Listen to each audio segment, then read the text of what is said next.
eto na nga ang ating part 2. Agad-agad na. Hindi pwede. Tampang famous. Bale, etong routine na to.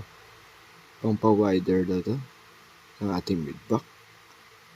At lumipat na tayo sa single arm row. Diyan. Itong workout na to ay nakapokus lang sa ating lats. At maayos natin na i-squeeze ang ating mid-back. At ang mga muscle na dapat natin i-workout dito. Yun. Diretso-diretso. Alternate agad-agad. Sabay rest. Hanggang saan kaya. At hanggang anong bigat lang kaya. At pinasok na rin natin ang deadlift. Ito. Yan.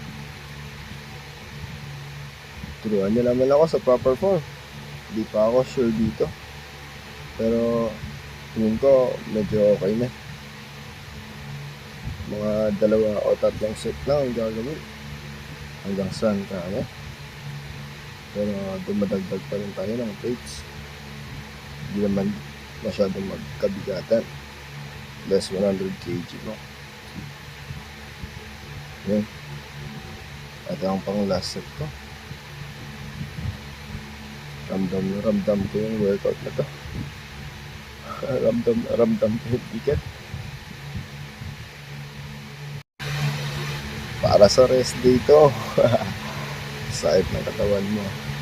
Pagkatapos nito. Nagugutom na tayo dito. Mga oras na to.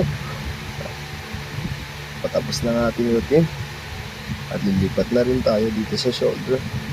Ang may pump naman yung shoulder natin. Ito nga pala yung shoulder press namin. Until failure na rin. Hanggang saan kaya. At kung gaano kabigat ang kaya. Parehas din yun. Kasi na-workout yun na. Eh kayo, nakailang day 1 na ba kayo? Tara na sa day 1 ulit. Subukan nyo dito. Maturuan ba namin kayo? Atak lang mga locks. Loka. Try nyo lang. Lock in day 1. Lock in 1 week. Lock in 1 month. At magugustuhan nyo every week ang mga result na inyong workout. Ito nga ako. Hindi na ako to.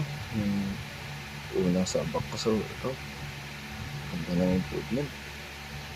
Yan yung gusto ko pag Saturday talaga. Kita mo yung improvement mo.